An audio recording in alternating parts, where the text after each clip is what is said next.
You're funding Adam's company again? My voice cracked as I stared across the dining table at my father. Dad, his last two ventures burned through tens of thousands of your money. I'm pitching you an actual plan, something viable, and you won't even consider it? My father, Omar Hassan, didn't even blink. He folded his napkin neatly, leaning back in his chair as if I hadn't just poured weeks of effort into the proposal sitting in front of him. Layla, I admire your enthusiasm, but business is a man's responsibility. Adam needs this to establish himself. You have a stable job. You should focus on that.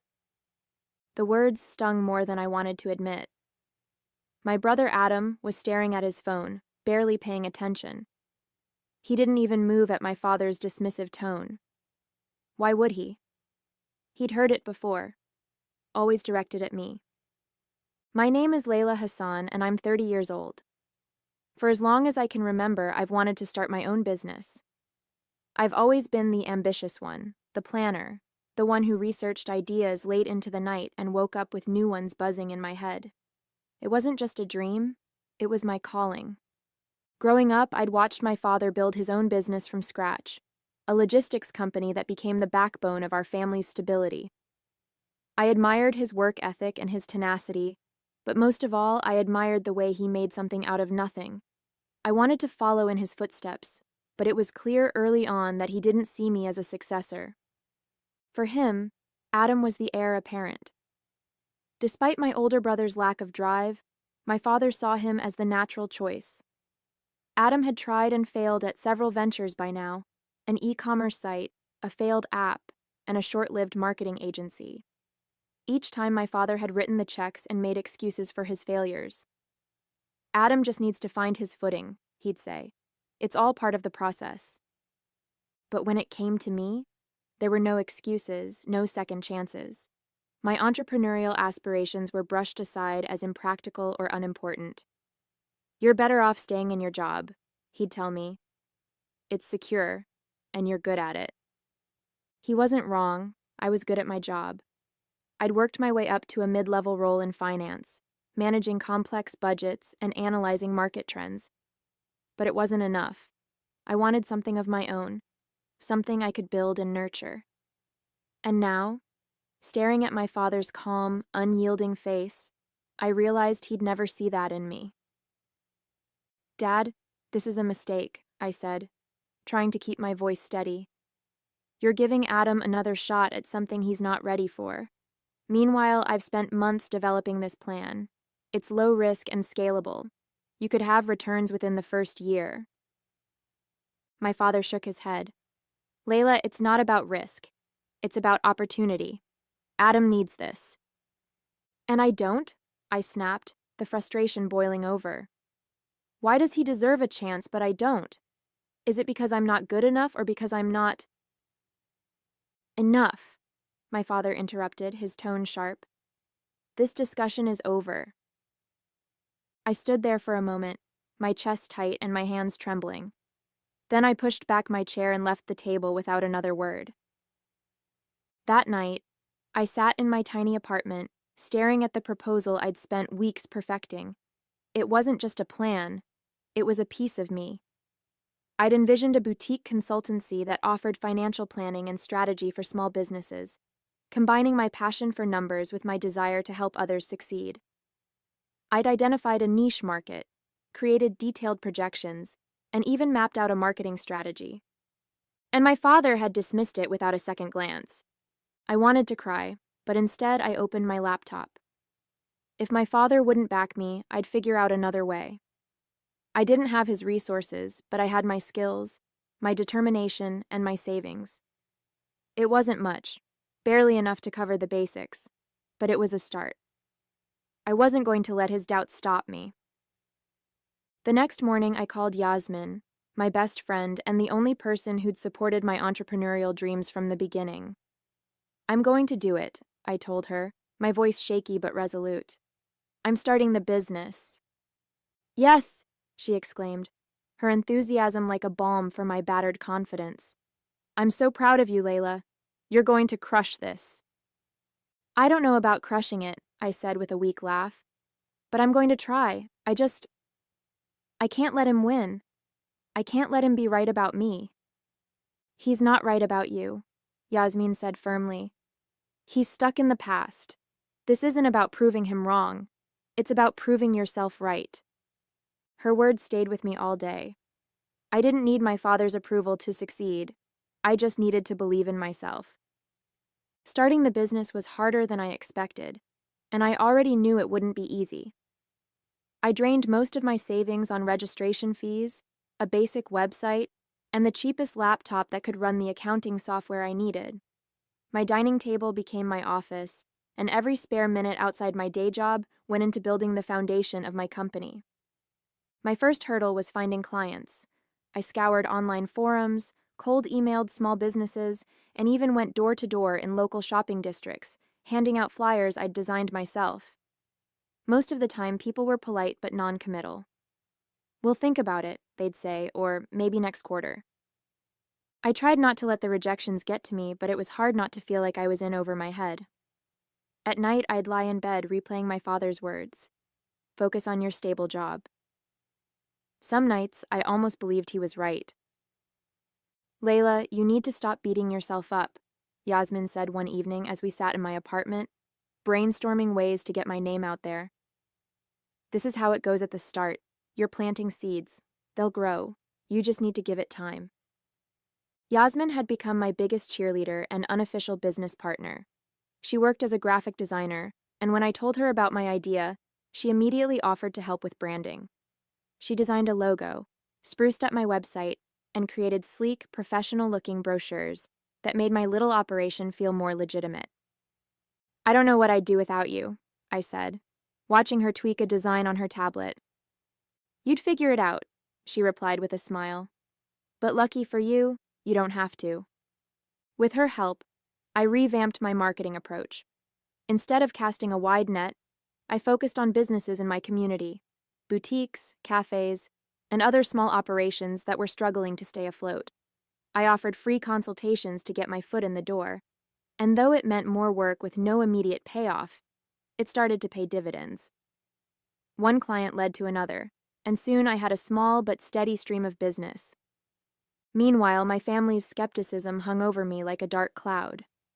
My father hadn't said much since I'd walked out of that dinner, but his silence was its own kind of judgment. My mother called occasionally to check in, though it was clear she was fishing for updates. "How's your little project going?" she'd ask, her tone kind but patronizing. "It's not a project, Mama," I'd say, forcing a smile. "It's a business. And it's going well." "Good, good," she'd reply quickly, as if eager to move on. "You know, your father is very busy with Adam's company right now. Maybe you should ask Adam for advice." The mention of Adam made my stomach turn. His startup, buoyed by my father's funding, was floundering. I knew because I still had connections in the industry, and word had gotten around that Adam was struggling to keep his investors happy.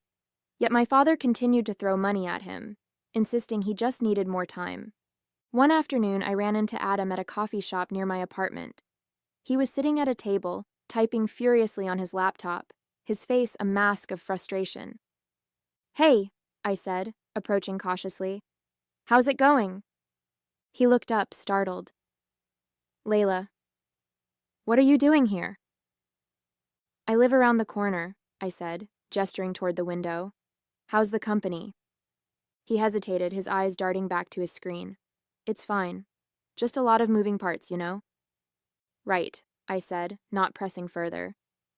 But as I walked away, I couldn't shake the feeling that Adam was in way over his head. I almost felt sorry for him. Almost. Back at home, I threw myself into refining my strategy. I started tracking every detail of my business, analyzing what worked and what didn't. I tightened my budget, streamlined my processes, and set ambitious but achievable goals. Every small victory felt monumental. The first client to recommend me to someone else. The first month I made enough profit to cover my rent. Each step forward proved to me that I was capable, even if my father couldn't see it. One evening, Yasmin and I celebrated my first big milestone, landing a contract with a local chain of bakeries to manage their finances and payroll. "This is it, Layla," she said. clinking her soda can against mine. "This is your breakthrough." "It's a start," I said with a smile, though my heart swelled with pride. For the first time, I felt like I was gaining real momentum. Despite the progress, setbacks still came. A potential client ghosted me after weeks of negotiations. Another dropped my services after deciding to hire an in-house team. Each time, I felt the sting of rejection, but I refused to let it derail me. Instead, I leaned on Yasmin and reminded myself why I'd started this journey in the first place. "I'm not doing this to prove my father wrong," I said during one of our late-night planning sessions. "At least, not entirely. I'm doing this because I believe in it. I believe in me. And that," Yasmin said, pointing at me with her pen, "is why you're going to make it." The turning point came 6 months after I launched my business. The bakery chain I'd landed as a client started recommending me to their suppliers, and suddenly, my inbox was flooded with inquiries. Within weeks, I was managing financial planning and payroll for 5 small businesses, and I'd hired Yasmin part-time to help with branding and communications. The growth was exhilarating. For the first time, I could afford to move my office from my dining table to a co-working space downtown. It wasn't fancy, but it felt like a milestone, a tangible sign of how far I'd come. Every time I walked into that space, with its floor-to-ceiling windows and buzz of creativity, I felt proud. I built this, I'd remind myself. I made this happen. Meanwhile, the cracks in Adam's startup were becoming impossible to ignore. Rumors swirled about missed deadlines, unhappy investors, and internal chaos. My mother's calls became more frequent, her concern for Adam seeping into every conversation. "He's under so much pressure," she'd say, her voice heavy with worry. "Your father's doing everything he can to help him, but I don't know if it'll be enough." The collapse came fast. One morning, while I was meeting with a new client, my phone buzzed with a series of messages from a friend in the industry. "Have you heard? Adam's company is shutting down. Investors pulled out. Total mess. Your dad must be furious." By the time I got home that evening, the news had reached my parents. My mother called me, her voice a mixture of panic and resignation. "Layla, can you come over for dinner tonight? Your father wants to talk to you." I hesitated. Part of me wanted to decline, to avoid the inevitable drama, but a bigger part of me wanted to face them, to show my father that while Adam's venture had failed, I was thriving. When I arrived, the tension in the house was palpable. My father sat at the head of the table, his face lined with stress. My mother hovered nearby, setting plates on the table even though no one looked interested in eating. Adam was slouched in a chair, staring at his phone. "Layla," my father said as I took my seat, "we need to talk." I braced myself, expecting a lecture about family loyalty or an appeal to help Adam pick up the pieces. Instead, he surprised me. "I've been hearing about your business," he said, his tone measured. "You've built something impressive." For a moment, I couldn't speak. I'd waited so long to hear those words from him that I didn't know how to respond. "Thank you," I said finally, keeping my voice steady. "It hasn't been easy, but it's worth it." He nodded, his eyes flicking to Adam, who was still scrolling through his phone. Adam's company didn't work out. I thought I was helping him by giving him what he needed, but I see now that I wasn't helping either of you. I stared at him, hardly believing what I was hearing. "What do you mean?" "I underestimated you," he admitted, his gaze meeting mine. "I thought Adam needed my support more than you did. I was wrong. You've proven that." Adam finally looked up, his face a mixture of frustration and embarrassment. "Dad, this isn't about her," he said, his voice defensive. "My company didn't fail because of me.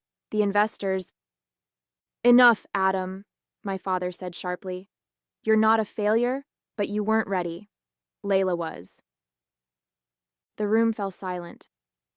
I could see the weight of my father's words settling on Adam, and though part of me wanted to feel vindicated, I also felt a pang of empathy. I knew what it was like to feel dismissed, to struggle to prove yourself. The difference was I'd turned that struggle into fuel. Layla, my father continued, his voice softer now, I'm proud of you. I should have told you that sooner. You've shown me what it means to fight for something you believe in. I see that now. For years, I'd imagined this moment, my father finally acknowledging my worth, apologizing for overlooking me. I thought it would feel triumphant, like winning a long and brutal battle.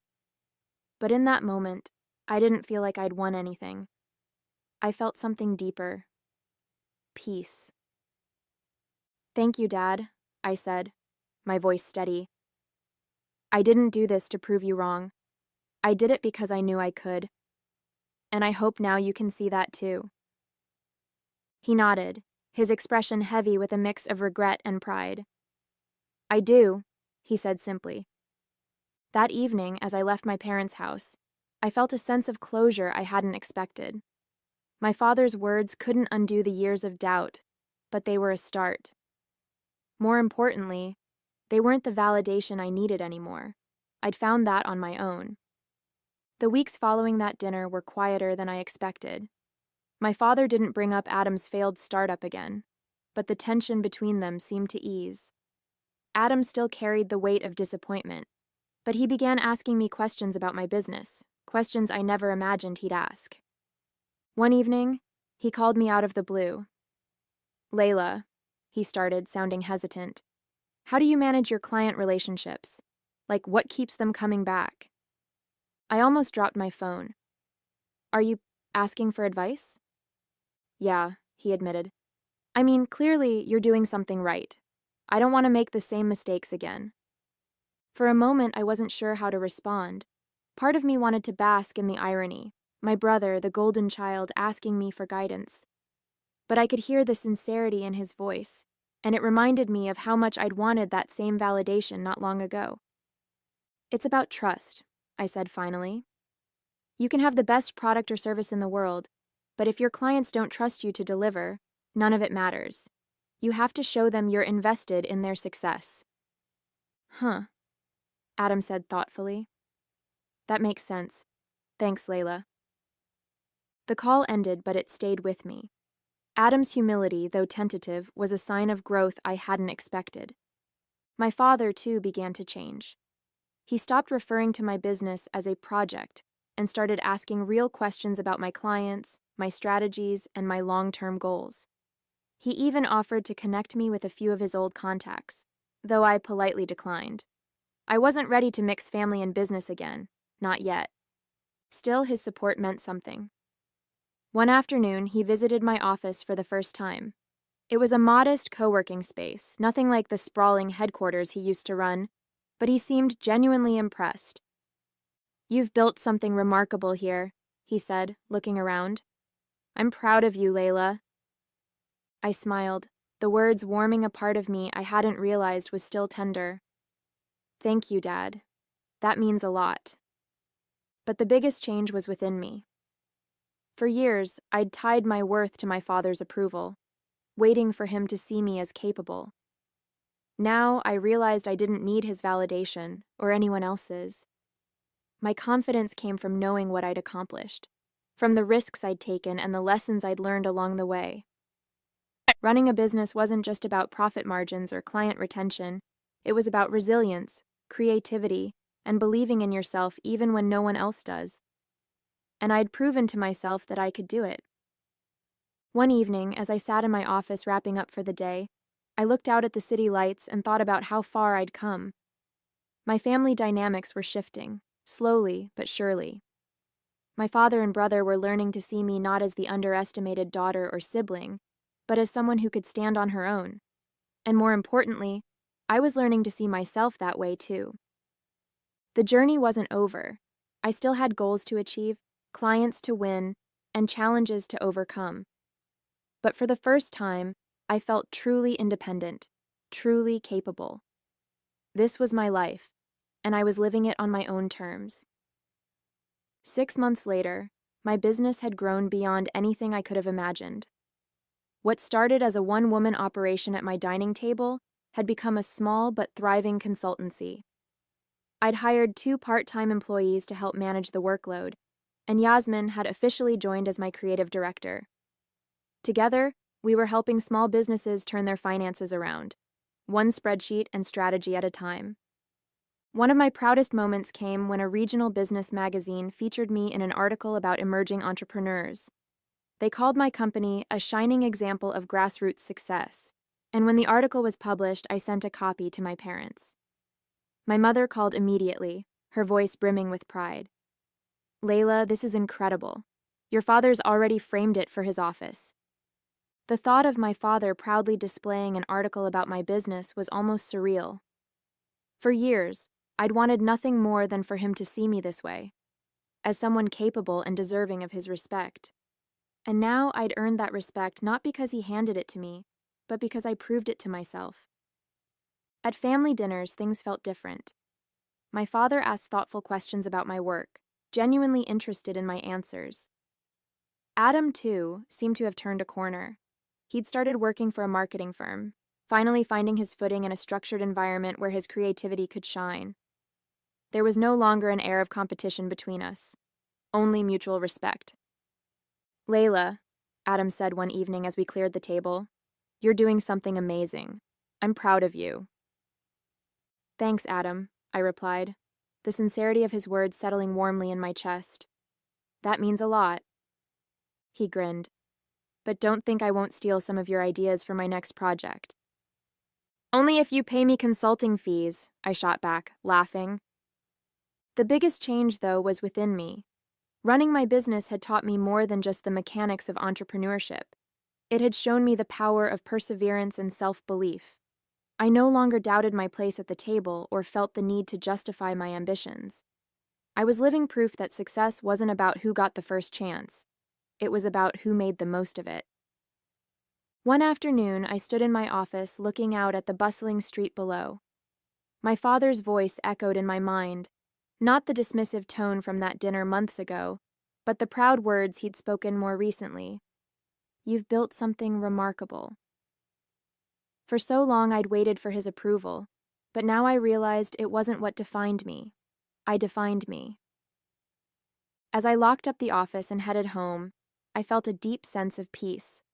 My business was thriving, my family relationships were healing, and I was finally living a life that felt authentically mine. The road hadn't been easy, but every struggle had shaped me into the leader I was becoming. This wasn't just the end of one chapter, it was the start of something even bigger. My future was in my hands, and I couldn't wait to see where it would take me.